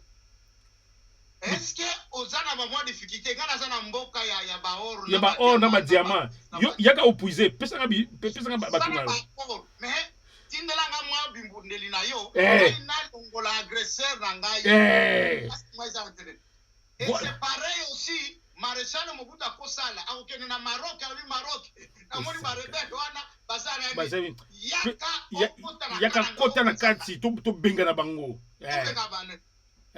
donc c'est-à-dire que ozomona chemin ya ba prédécesseur ya nani il n'y a que Joseph Oyo ndi abale ko bengisa Rwanda kota na Congo yaka osala nyonso olingi olingi ndi afatia zolanda yango oyo donc je crois qu'avec l'émission Ikana Telezo ils ont connu ko fungola mayele ba congolais na ko alerter yemoko président de la République non ba congolais ba pas comprendre nzela o yazo mema biso comme avant à comprendre qui est to belela ki yawa que a mobiliser peuple il y a quelque chose ngo comme stratégie ya populisme à ça le petit discours ngo peut sepela ki sikoyo il faut ayeba je crois sika président Zali ce qui a kolanda biso ayeba que Congolais ça fungoli misu Congolais toujours mon na nzela sika zo mema biso et puis to kondima Congolais moko ta ondima yango je crois mais ezalaka na batao ya crise même pas guerre ouais tout chef de l'état il faut consulter peuple na ye ayoka na bango bien sûr parce que nous sommes des souverains primaires oyo décision et eza au-dessus il y a président au-dessus il y a parlement c'est constitutionnel on nous écarte ouais na mitu naka ngabike un président ayaka na Londres soki naza na salle nenga na bike non pas makamba kesa biso ke non to sala diplomatie à britannique mais tout là nano biso to lingi nini ouais parce que je sais que même les Congolais basali na diaspora basa ya ko descendre basima munduki basima même minduki babunda tout na biso to lingi nini to koyebisa yo mais ezali ya kolobate ke non to envahir mboka abatu tozolo bande ko défendre ka mboka na biso les gens oyo bazala ne non moni la communauté internationale et ko kanga président ke yazona non alobite ezana eti ya musée na colère royale ba ke non allez donc bossa na mutu nyoso anene mais après ayo ke non amele tout vif donc so bukangi bango ya mutu c'est-à-dire ezakana mais ye atindi ete atuni nano bolingi nini to koloba to supporter même collecte à fond to pesa ba militaire na biso bongo voilà alors pourquoi pourquoi message wana président na ba conseiller na yon na banini bazo sala bazo sala ngote bazo sala te pourquoi ne considère pas voilà il est ici c'est pour nous faire les rapports mais il ne veut pas avoir notre avis parce que ça na schéma moko boye schéma oyaye ya singa na kingo azolinga appliquer ngo na ndenge ya mayele mais mayele na biso congolais to stomoni yango non mais tolobi eza malin demi eza violation à droit constitutionnel parce que ngai comme congolais j'ai droit que na pesa avis na ngai na social voilà alors voilà. Président a koya la décision après consultation ya ba congolais si la majorité balobi que non président il n'est qu'à confondre na négociation oui je vais m'incliner mais ce qui majorité lobi bitumba il faut mobiliser armée na biso na bitumba ce qui Rwanda a envahi réellement Congo a gagné biso na champ de bataille a gagné biso na champ de bataille et pourtant c'est prouvé nous avons beaucoup d'hommes bango bako traverser ceux qui FDL traverser ka Congo mobimba c'était parce que to lembaka Mobutu to ne bambane ya ko yamba bango boy on peut pas traverser le Congo c'est un grand pays on ne peut pas non même ata nini est nini nord Kivu wana ba bashi ozoloba wana même ba mai pourquoi musée utiliser ba force ya est ba mai oyo okocha na tout sika mokote mais pourquoi Fachi azo ressusciter ba force ba mai te ba nini c'était de bons guerriers la biso ya est hein na éviter ce aux moins information il y a côté ba mai ba force wana ba force naturelle na biso ya est wana bakenda wapi même basalit mais au Goyoka jamais Fachi a évoqué bango hein et pourtant allié na bango azali sous-souté donner ba mai M23 ba ko disparaître dans 2 jours ozomona bango kaka autorisation na ba ko disparaître et je peux dire encore même moko oyaza politique na bitakwira wana bitakwira nde to mona kaye azaka insaisissable oui bakota wana kaka basala bisala sala okoyoka ke ba M23 na ba Rwanda ba okima bakei c'est-à-dire que mais ce sont nos combattants à nous les Congolais a étouffé force populaire Fachi il faut ba Congolais ba fungula émission nde objectif émission yango tozo kende wapi oui même bateau ba ko bundela biso kuna aso exploiter bango te to ka yesu mai te ya che bango na compte ya ba force négative oui que ba mai tout bango ba comme ba négative donc tout ça c'est une politique ya Rwanda na mutu na Kanambe et puis bango nyo se base à considérer comme force négative comme ça mutu moko te ya makasi parce que bango nda ba yebi ba tout si bien au che bango au front c'est fini ba régler le problème même pas démontrer qu'il m'a attendre c'est pourquoi ouais. Même herba non bakero non ceux qui Rwandais avec RCD bon qui va à place wana bon qui va à place la place wana ba congrès wana kosana mais pourquoi yakotumba même papa ngona banolo baba yakotumba ceux qui nani wana on va kozala muta apparaître boye aller à saccager et puis à limouer tout ça tous les Sénégalais occupés ezaki occupé yo occupé ozuya yo okimi ezaki okimi ba territoire c'est sacré mabele na biso ogoyabo moto akimi batiki yango mais lelo tani bazola ba pongi alali pongi Rwanda ya alali pongi na Congo ba okota tina capitale ba osa ba plan ya ba coup d'état tina capitale oui basa la soutien gouvernement. C'est-à-dire que l'ennemi siko ya komi na main libre moyen ba bango ba déranger bango yangwana nde ba komi siko yo otomboka kaka ba kokuta na soki na batu nini ba ale ba sakaje ba botoli bango bazali voilà to komi na pemi na suka émission ya biso ya poko ya lelo na kolinga osala mwa connexion ya réflexion ya ministre Mumengi yende muto a guider biso na émission ya lelo.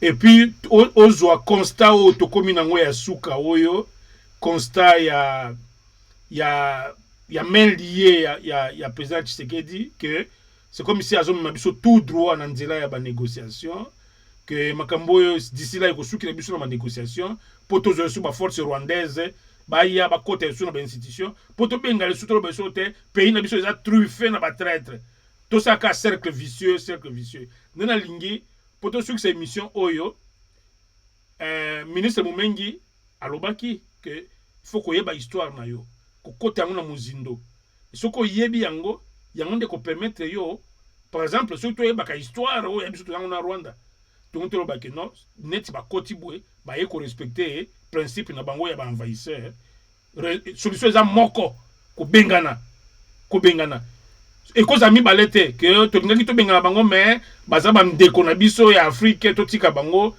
je ne crois pas plus panafricain que Musée azala quitté mais Musée era mona que ba komi ko attaquer ye a bosane qui panafricanisme na ye alors bien baza ba ni banda a bengani kutu bango na institution a bengani bango de tout ça alors dina lingi ce qui sera moi réflexion idée à Mumengi et puis au moins avenir paix à Congo avec le leadership ya président Tshisekedi na situation oyo na philosophie ya Kagame ya kolinga ko mener guerre na terre congolaise. Joue un peu moi mon pose au succès de cette émission en beauté.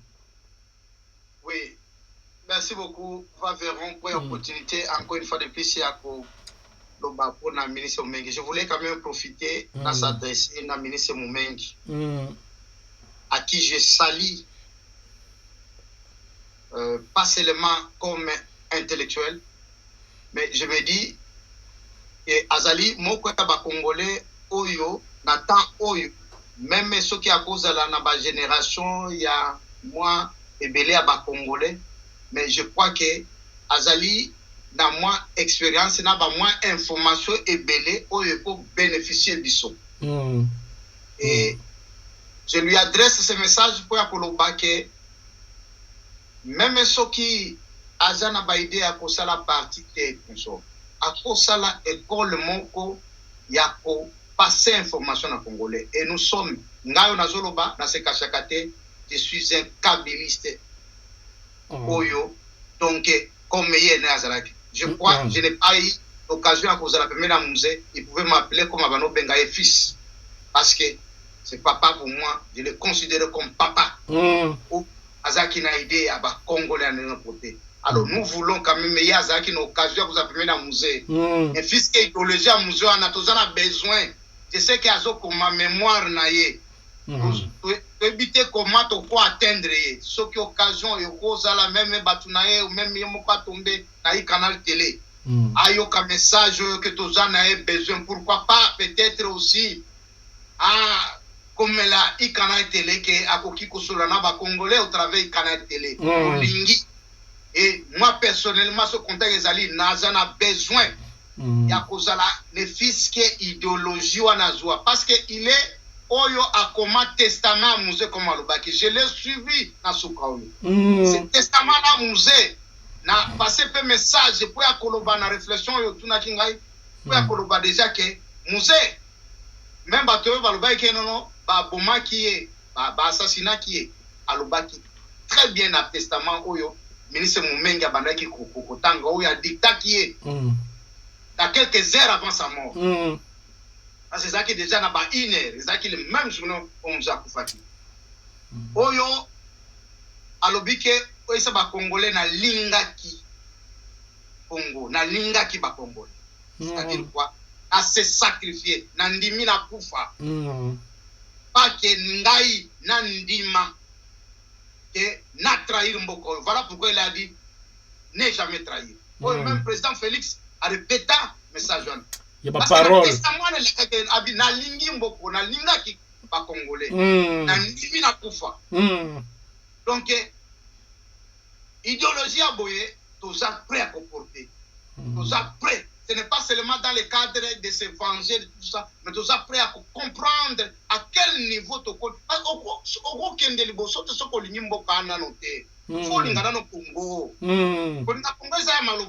C'est-à-dire que non. Est-ce qu'il y a l'intérêt du Congo ici? Est-ce que c'est pour le bien du Congo?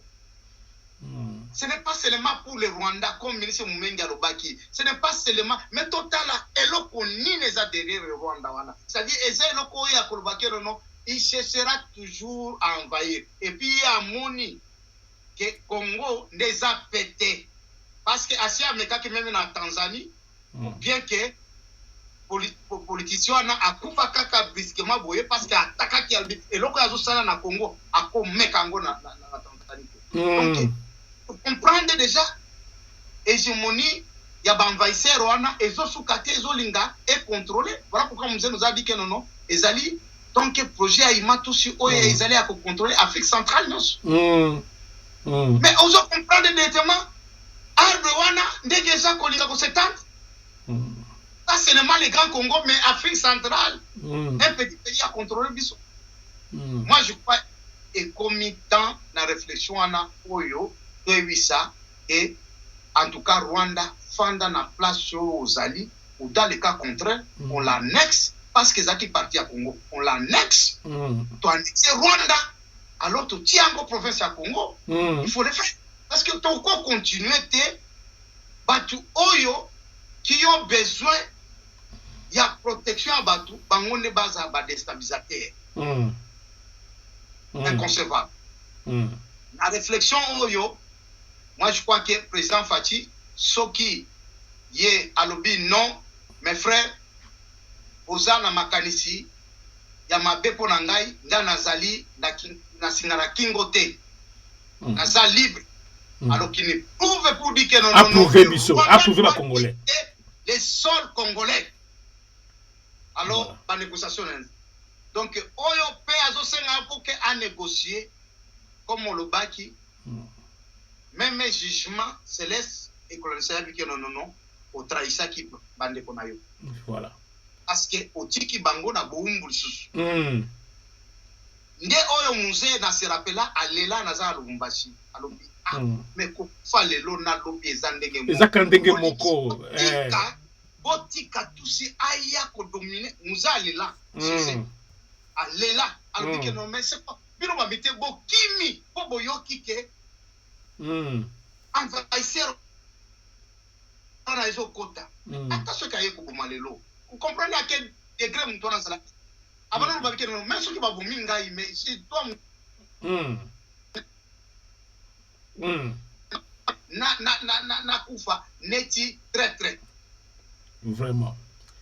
Il est temps pour la réflexion il y a ce momengi au sengi nae et à souffrir quand même pour yako diffuser non seulement information ya za na expérience nae pour bénéficier ba congolais parce que tozanango besoin tozali wana toza besoin à Kolanda soki occasion ezali ke akolo babi que non que ba congolais beaucoup melangai comme ça nae banani nous sommes prêts à te joindre ce message comme ça to kokota na en contact pour te montrer que en tant que fils vraiment comme musée Mwando Bengaye fils c'est que atikali na héritage wana ya musée a vulgarisé ango na génération oyo je crois qu'il y a une responsabilité wana c'est une façon de interpeller le ministre Mumengi que ye muto atikela ki ye alobayi que non objectif ya musée era ayaki na pouvoir ezalaki ayako kosala oyo ero na ye Lumumba asala kite abi objectif na ye yango wana abi il fallait ayako kokisa ba rêve wana oyo ero na ye Lumumba asala kite ye ayako kokisa ngo alors comme abandaki yango et kazalaki na nini wana yazalaki na ye pembeni ayako vulgariser le bana Congo. En tout cas, le ministre Mumengi a vulgarisé le Congo. Pensée profonde à musée. Parce qu'il y a beaucoup de autres zangs à Congolais. Moi, les Congolais, ils ont attaqué, ils sont dans les légèretés. Ils sont dans les légèretés parce que.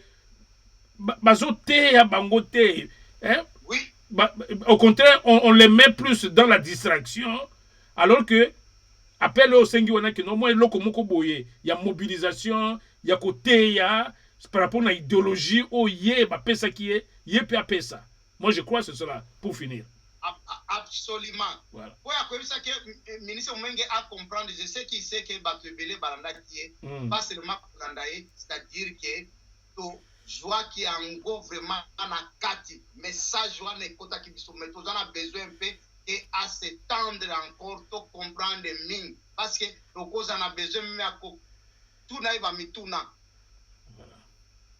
eloko boye ezalaki nde nini wana azalaki kaka na motu moko kwenu mais bacongolais ebele baza na besoin ya kocommunique po oko assimile eloko te soki ozotuna te voilà bi azwa même formé à école toza na lelo technologie eza avancée oui même en ligne oui donc tozosanga na ministre mengi à comprendre que bacongolais ebele balandaki ye donc avec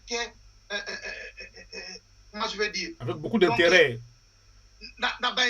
oui avec beaucoup d'intérêt voilà donc tozosenga na ye que à s'étendre parce que yene comme alobaki et je me disais ngai atikali héritier à musée oui héritier à musée na banano babike non musée parti sans héritier amare ko nyo mais jour na ndaki na lobi musée atika ki héritier ngai naza kabilis naza musée mais na banano ba musée akei ça kotika héritier mais ye azali héritier to sengi aye assumer ba responsabilité na ye ya ko répandre message à musée voilà.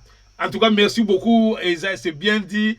Oh, Ezali, plein feu, Ezali. Et si kao toyaka libre, il y a qu'on s'exprimer, comme Banamboka, to s'exprimer sur la question de l'heure, to côté en profondeur, to côté et puis to ke na enseignement mounene, oyo réflexion à l'icolo, oyo ministre Moumengi, a pesa kibiso lelo, yangonde memi biso comme leitmotiv, ti nenge toyo kota, to comprendre sikoyo pourquoi Rwanda azosala mon pays muke azobanga pays ya munene te to comprendre que zana kati ya makina na bango ibango tolinga te même option au président Fachi azui ya ba négociation banini attention ki to négocier na bango avant non bazongi le sous ba guerre non pour nango zali balingi un jour na plan na bango bakonza basala empire na bango ima tout na Congo mobimba Afrique centrale mobimba.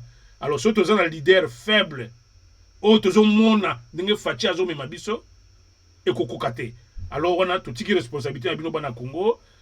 Boye ba ko prendre ba responsabilité na bino devant certaines situations. Si tu as un fungula bino mayele, dingue ministre Moumengi a fungula biso mayele, biso peut ko vulgariser. Na remercier consultant na biso Gabi Kitoko na mayele na ye, dingue azoya ko sopera biso ernyoso ko limbolo la biso makambu o ezalaki ya kobatama ko pesa biso ba signification profonde. En tout cas, merci beaucoup na musalo zo sala ya koya kote ya bana Congo sur le plan civique, to bazo formation civique ya ba mboka na bango. En tout cas, merci beaucoup na musalo zo sala en tant que consultant du canal télé. Et en tout cas, merci beaucoup pe tokutani sumbala sima pona plein feu mususu. En tout cas, merci beaucoup. Na tokutani mbala sima. Merci. Merci.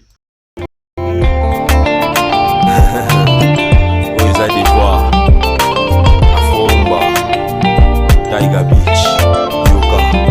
Olindini, Daliki Canal Télé, Natala Canal Télé, Brody, Seya Baya, Daliki Canal Télé, Daliki Canal Télé, Brody. Nalingi Canal Télé, Natala Canal Télé, Brody.